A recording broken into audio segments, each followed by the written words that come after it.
Your customers are going to make or break your business. They're going to be funding your business, giving you their money. And so they need to be your new obsession. You need to be obsessed with helping them, obsessed with supporting them, and making sure you stay close to what they need, as well as their pain points, their challenges, and their problems. That's how you're going to build a successful business. Your customers always have to come first. Understand they are your new boss, they are your new obsession, and you're going to be thinking about them 24/7.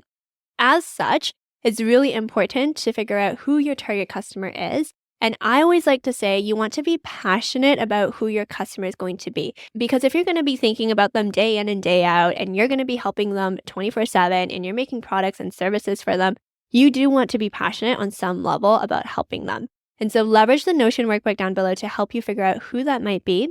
And a lot of my past clients, they have either made their ideal customer themselves because maybe they went through a life stage or they went through something and they felt like it was such a struggle and they wanted to make a product or a service that didn't exist to solve their own personal problem or pain point. And that's totally fine. You can do that. Or maybe a loved one or a friend or someone has gone through something and that sparks something and you're like, oh, there could be something there as well. So whatever it is, you do need to be passionate about helping this person. I think that will help you get out of bed. That will help you stay motivated on your business. So think about who that could be. Once you've determined that, you then need to do so much market research. This is key. I want you to make business decisions based on data and not just on like, ooh, this is what I think. That's just not going to happen. We need to make business decisions based on informed data. How you're going to get this data is through market research in the form of surveys and interviews.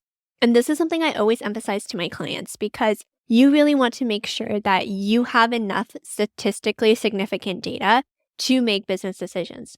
So one rookie mistake I commonly see is that if you make your ideal customer yourself, which is totally fine because you have a personal pain point or problem that you want to solve, the rookie mistake I see is that people assume that their pain point, their experience is everyone's experience and they really overgeneralize. And everyone's different, right? Like you yourself are not going to be the sole funder of your brand. You want to make sales from a whole slew of customers. And as a result of that, you need to go and talk to a whole slew of people that could be your customers so that you can best serve them. Let's talk about how you're going to do that. The first way is through a survey. And this is essentially asking people a bunch of different questions so that you can gather data on them. But you do want to be strategic about this. You don't want the survey to be too long. And also you want to get really, really targeted answers to questions you may have. So I always get my clients to ask demographic information so you know more about them. What's their age range? Where are they living? How much salary do they make? What's their education level? All that stuff. And then you also want to ask about psychographics. So what are their values? What are their hobbies? Like what do they do? You want to get into the pain points and the problems. So dig deep here. What do they struggle with? Why do they still struggle with that? How come they haven't found a solution yet? If they haven't found a solution, what does the ideal solution look like? You also want to potentially look into their media consumption, right? Like what social media platforms are they on? How often do they use it? What content creators or influencers do they follow? Things like that. You want to get all this information. And I have a few pro tips. First of all, you want to get at least 50 plus responses. Bonus points if you can get more, but you need at least 50 quality responses to get enough data. And how you're going to get that data is you can send it out. You can send it to your friends and family members if they fit the profile of your ideal customer. And you can get them to send it to their friends and family members if they also fit your ideal customer profile. And then you can also post it in Facebook groups, LinkedIn groups, and also subreddits. As an example, I had a client that was targeting new moms. She posted her survey in mommy Facebook groups, and that did really well for them. I had a client that was targeting women with sensitive skin. And so she targeted a lot of skin subreddits, and that worked really well for her. If you find the right subreddit, people will go off and they'll want to help you. A lot of the time too, it's how you ask for survey responses. You can say like, hey, I'm a female founder. I'm starting this business. I'm trying to help people solve XYZ problem. I've gone through this. I haven't found a solution, so I decided to make it. Help me help you make this a reality. Give me data and give me input on what you want this to look like. And then a lot of people will want to help. So do that. You can also include some sort of incentive. I always get my clients to do that as well. So maybe it's a credit to your brand when you launch. Maybe it's a discount code, whatever it is, so that people are incentivized to fill out your survey and do it in a meaningful way and not just give you garbage responses. Those are some tips there. Another tip too is I actually get my clients to section off the survey. So have psychographic information first, then media consumption, then problems, like really dig into the problems. And then I like to put the demographic information at the end because sometimes people will see the demographic information and they're weird about filling it out. So they just won't do your survey. But if you put it all the way at the end, they're like, oh, I already filled everything out, whatever. They'll just keep doing it. So those are some tips there. Would recommend starting with your survey and then go through all the survey responses and then pick out who you may want to interview to probe deeper.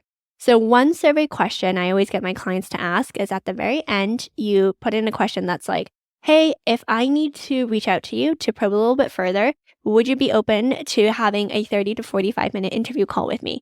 In exchange for your time, I will offer you whatever it is. Either it's a Starbucks gift card, Amazon gift card. Then if they tick yes, you reach out to them. I always get my clients to interview at least 10 people. This is key because sometimes the survey doesn't fully illustrate what someone's thinking about. And then sometimes people will also just give you one-sentence responses. Especially when it comes to the problems and the pain points, you want to dig deeper if you have questions about it. And the interview gives you the time and the space to do that. How you can execute an interview is you record it. So obviously ask them for permission and just say it's solely for your own personal record keeping. You're not going to post this anywhere. During the interview, you can be fully present and ask really thoughtful questions because if you need to focus on taking notes and asking questions, your attention's going to be too split and you're not going to have a good interview. So I would highly recommend you record it.